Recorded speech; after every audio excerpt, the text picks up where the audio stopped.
કયા ગ્રહના રૂઠવાથી શું થાય છે?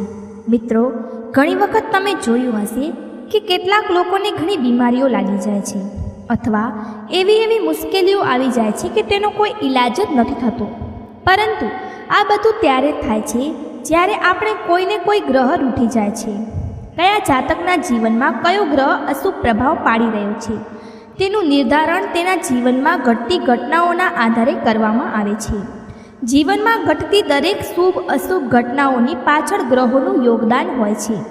ગ્રહોના સાંકેતિક લક્ષણોના માધ્યમથી શુભ અશુભ ગ્રહોને જાણી શકાય છે. અનિષ્ટ ફળ આપનાર અનિષ્ટકારી ગ્રહોનો ઉપાય: પૂજાપાઠ, જપ, દાન, અનુષ્ઠાન કરીને તેના પ્રકોપને શાંત કરીને તે ગ્રહને પ્રસન્ન કરીને જીવનમાં સુખ શાંતિ સમૃદ્ધિ મેળવી શકાય છે. વિવિધ ગ્રહોની અશુભ સ્થિતિ પર સામાન્ય રીતે નીચેના લક્ષણો જોવા મળે છે. તો ચાલો જાણીએ કે કયા ગ્રહના રૂઠવાથી શું તકલીફ આવી શકે છે. પરંતુ તે પહેલાં જો તમે પણ ઈચ્છો છો કે લક્ષ્મી માતાના આશીર્વાદ તમારા પર બની રહે તો આ વિડીયોને એક લાઈક કરો અને ચેનલને સબસ્ક્રાઈબ કરી લો અને કમેન્ટ બોક્સમાં જય માં લક્ષ્મી જરૂરથી લખો. 1. સૂર્ય. જો તમારી કુંડળીમાં સૂર્ય નારાજ છે તો તેના નીચેના લક્ષણો જોવા મળશે: ચહેરા પરથી તેજ ગાયબ થઈ ગયું છે, હંમેશા થાકેલા અને આળસ અનુભવો છો, હૃદયની આસપાસ દુખાવાનો અનુભવ, હૃદયના ધબકારા સામાન્ય કરતાં વધારે રહેવા અથવા નાની વાતોથી ધબકારા વધી જવા, માથાનો દુખાવો અથવા તાવથી વારંવાર પીડાવો છો, વ્યક્તિ પોતાનો વિવેક ખોઈ બેસે છે, મગજ સહિત શરીરનો જમણો ભાગ સૂર્યથી પ્રભાવિત થાય છે. સૂર્યના અશુભ થવાથી શરીરમાં અકડન આવી જાય છે, મોંમાં થૂંક બની રહે છે, દિલનો રોગ થઈ જાય છે, મોઢા અને દાંતમાં તકલીફ થઈ જાય છે, બેહોશીનો રોગ થઈ જાય છે, સરકારી નોકરીમાં મુશ્કેલી આવી રહી છે. જો આ લક્ષણો તમારા જીવનમાં પણ જોવા મળી રહ્યા છે તો સમજી જાઓ કે તમારે ભગવાન સૂર્યને પ્રસન્ન કરવાની જરૂર છે.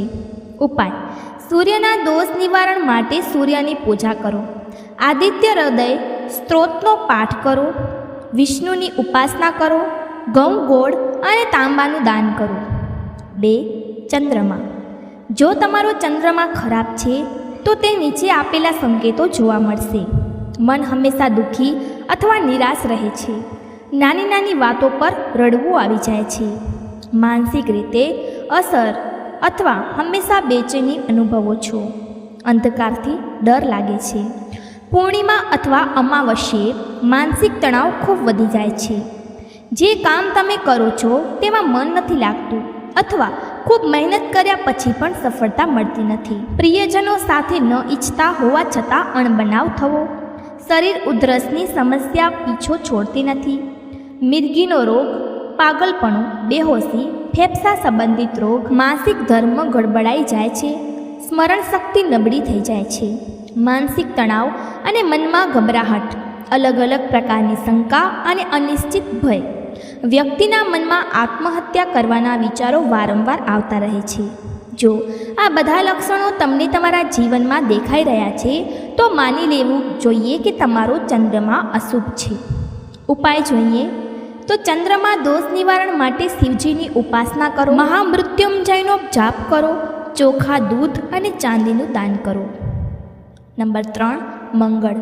કુંડળીમાં મંગળ ગ્રહના ખરાબ હોવા પર નીચેના લક્ષણો જોવા મળે છે: આંખોમાં હંમેશા કોઈને કોઈ તકલીફ બની રહેવી, સાંધાઓમાં દુખાવો થવો, લોહીની ઉણપ થવી, ટાઇફોઇડ અથવા કમળો જેવા રોગ થવા, ઉચ્ચ રક્તપાત, વાતરોગ, સંધિવા, ફાલા થવા, ઘા અથવા ઈજા, વારંવાર તાવ આવતો રહેવો, શરીરમાં કંપન થતું રહેવું, કિડનીમાં પથરી થઈ જવી, માણસની શારીરિક શક્તિ ઓછી થઈ જવી, શરીરના જોડ કામ નથી કરતા, મંગળથી લોહી સંબંધિત બીમારી થાય છે, લોહીની ઉણપ અથવા અશુદ્ધિ થઈ જાય છે, બાળકો પેદા કરવામાં તકલીફ થાય છે અથવા બાળકો જન્મ લઈને મરી જાય છે, પરાક્રમ અથવા ઉત્સાહની કમી થવી, વાણીથી કર્કશ થવું, ન ઈચ્છતા હોવા છતાં પણ કોઈને ખરાબ ભલું કહી દેવું અને પછી પસ્તાવું.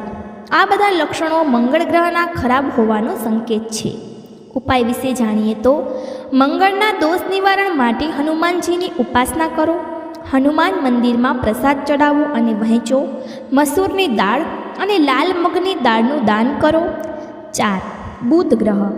જો તમારો બુધ ગ્રહ ખરાબ સ્થિતિમાં છે તો તેના નીચેના સંકેતો છે: હલકાવું, વારંવાર હેડકી આવવી અથવા કોઈ પણ પ્રકારની વાણી સંબંધિત સમસ્યા, કરજમાં પડવું, પાડોશીઓ સાથે કલેશ રહેવો, નર્વસ સિસ્ટમથી નબળું પડવું, મગજનું વારંવાર ભ્રમિત રહેવું, સૂંઘવાની શક્તિ ઓછી થઈ જવી, સમય પહેલાં જ દાંત બગડવા, મિત્રો સાથેના સંબંધો બગડવા, અશુભ હોય તો બહેન, ફોઈ અને માસી પર પણ વિપત્તિ આવી, નોકરી કે વ્યાપારમાં નુકસાન થવું, વ્યર્થની બદનામી થવી, વધુ પડતું ફરવું, મોટાભાગે પહાડી વિસ્તારોમાં ખૂણામાં એકલું મકાન જેની આસપાસ કોઈનું મકાન ન હોય. આ લક્ષણો દેખાય તો ત્યારે સમજી જવું જોઈએ કે જીવનમાં બુધ ગ્રહ ઉદાસ છે. ઉપાય વિશે જાણીએ તો બુધના દોષ નિવારણ માટે દુર્ગા સપ્તસતીનો પાઠ કરવો, મા દુર્ગાની ઉપાસના કરો, આખા મગ દાનમાં આપો. 5. બૃહસ્પતિ ગ્રહ. બૃહસ્પતિ ગ્રહ એટલે કે ગુરુના ખરાબ થવાના નીચેના લક્ષણો હોય છે: અકારણ અપસય મળવો એટલે કે બીજાનો દોષ પોતાના માથે આવવો, શ્વાસ દોષનો શિકાર થવો, ધનની ચોરી થવી, પ્રેમમાં નિષ્ફળ થવું, ખરાબ સપના આવવા, મંગળ કાર્યોમાં વિઘ્ન આવવું, આવેશ ઉર્જાની કમી થવી, શિક્ષામાં જેટલી મહેનત કરો તેટલું ફળ નથી મળતું. આનાથી શ્વાસ રોગ, વાયુ વિકાર, ફેફસામાં દુખાવો વગેરે થવા, અસ્થમા, દમ, ગરદન, નાક કે માથામાં દુખાવો પણ થવા લાગે છે. ઝાડા, કરોડરજ્જુમાં દુખાવો, કબજિયાત, રક્ત વિકાર, કાનમાં દુખાવો, પેટ ફૂલવું, યકૃતમાં ખરાબી વગેરે આ બૃહસ્પતિ ગ્રહના નબળા હોવાના લક્ષણો છે. આવા લક્ષણો દેખાય ત્યારે તરત જ બૃહસ્પતિ ગ્રહને મનાવવાના ઉપાયો શરૂ કરી દેવા જોઈએ. ઉપાયો વિશે જાણીએ તો બૃહસ્પતિના દોષ નિવારણ માટે ગુરુપૂજન કરો, હરિવંશ પુરાણનો પાઠ કરો, ગ્રહરાજની ઉપાસના કરો, ચણા દાળ કે સોનું દાન કરો. 6. શુક્ર ગ્રહ. જો તમારો શુક્ર ગ્રહ ખરાબ છે તો તે નીચેના લક્ષણો જોવા મળશે: ત્વચા રોગથી વારંવાર પીડિત થવું, પરાઈ સ્ત્રીની કામના કરવી, ગુપ્ત રોગોથી પીડિત થવું, કરજમાં ડૂબેલા રહેવું, ખૂબ મહેનત કરવા છતાં આર્થિક લાભ ન થવો, અંતઃસ્ત્રાવી રોગો, કિડનીના દુખાવો, પગમાં તકલીફ. આ બધા લક્ષણો દેખાય ત્યારે શુક્ર ગ્રહને ખુશ કરવાના ઉપાયો કરવા જોઈએ. ઉપાયો વિશે જાણીએ તો શુક્રના દોષ નિવારણ માટે લક્ષ્મીની પૂજા ઉપાસના કરો, સ્ત્રીનું સન્માન કરો, વિધવાઓની મદદ કરો, ઘી, દહીં, કપૂરનું દાન કરો. નંબર 7. શનિ. શનિ ગ્રહ.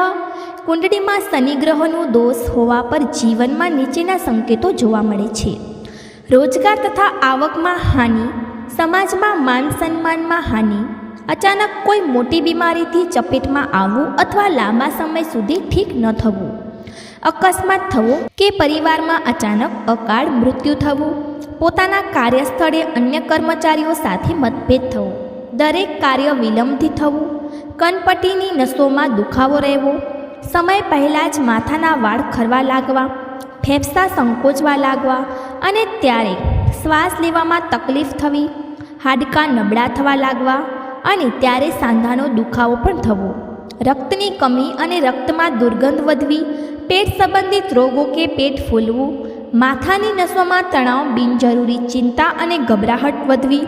આ બધા લક્ષણો દેખાય ત્યારે તાત્કાલિક શનિ મહારાજને ખુશ કરવાના ઉપાયો કરવા જોઈએ, કારણ કે શનિ ગ્રહને સૌથી ક્રૂર ગ્રહ માનવામાં આવે છે.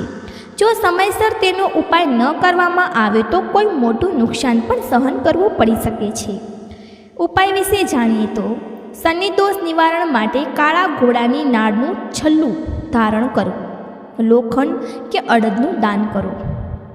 નંબર 8. રાહુ.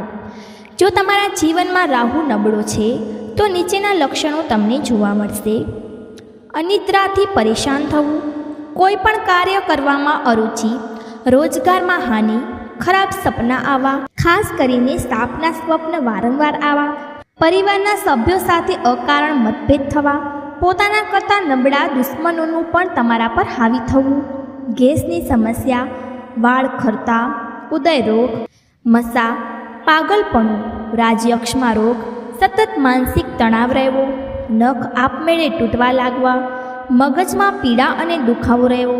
રાહુ વ્યક્તિને પાગલખાને, દવાખાને કે જેલમાં મોકલી શકે છે. રાહુ અચાનક જ કોઈ મોટી બીમારી ઉત્પન્ન કરી શકે છે અને વ્યક્તિ મૃત્યુ પામી શકે છે. આ બધા લક્ષણો જો દેખાય તો સમજવું કે કુંડળીમાં રાહુ દોષ શરૂ થઈ ગયો છે. ઉપાય વિશે જાણીએ તો રાહુ દોષ નિવારણ માટે ભૈરવ બાબાની ઉપાસના કરો, ગોમેદનું દાન કરો. કુંડળીમાં કેતુના નબળા હોવા પર નીચેના સંકેતો જોવા મળે છે. વ્યવસાયમાં અચાનક ખૂબ મોટું નુકસાન થવું, દેવામાં ડૂબતા જવું, લડાઈ ઝઘડાથી હંમેશા પરેશાન રહેવું, તમારા કારણે આર્થિક નુકસાન થવું, જેમ કે દુકાનમાં આગ લાગવી અથવા ઘરમાં આગ લાગવી, ભાઈઓ અથવા માતા પિતા સાથે મતભેદ થઈ જવો, જીવજંતુઓથી સામાન્ય કરતાં વધુ ડર લાગવો અથવા કોઈ જાનવરના કરડવાનો ભય સતાવવો, પેશાબની બીમારી, સંતાન ઉત્પત્તિમાં અવરોધ, માથાના વાળ ખરી જવા, શરીરની નસોમાં નબળાઈ આવી જવી, કેતુના અશુભ પ્રભાવથી ચામડીના રોગો થવા, કાન બગડી જવો અને સાંભળવાની ક્ષમતા નબળી પડી જવી, કાન, કરોડરજ્જુ, ઘૂંટણ, સાંધા વગેરેમાં સમસ્યા ઉત્પન્ન થઈ જવી. આ બધા લક્ષણો કેતુના અશુભ હોવાનો સંકેત છે. આ પ્રકારના લક્ષણો દેખાય તો કેતુના દોષ નિવારણ માટેના ઉપાયો અવશ્ય કરો. ઉપાયો વિશે જાણીએ તો કેતુ દોષ નિવારણ માટે લસણિયા ધારણ કરો, ગરીબ બાળકોને કપડાં દાન કરો, મંદિરમાં તમારા હાથે ધ્વજારોહણ કરો. આ તમામ માહિતી જનરોજીને ધ્યાનમાં રાખીને આપવામાં આવી રહી છે. જ્યોતિષ અને ધર્મના ઉપાયો અને સલાહોને તમારી આસ્થા અને વિશ્વાસ પર અજમાવજો. વિડીયોનો ઉદ્દેશ્ય માત્ર તમને શ્રેષ્ઠ સલાહ આપવાનો છે. આ સંદર્ભમાં અમે કોઈ પણ પ્રકારનો કોઈ દાવો કરતા નથી. મિત્રો, આજની અમારી વિડીયો તમને કેવી લાગી તે અમને કોમેન્ટ કરીને જણાવો. જો તમને અમારી વિડીયો સારી લાગી હોય તો કોમેન્ટ બોક્સમાં જય મા લક્ષ્મી જરૂરથી લખો. માતા લક્ષ્મી તમારા પર સદાય પોતાની કૃપા બનાવી રાખે. વિડીયોને અંત સુધી જોવા બદલ તમારો આભાર.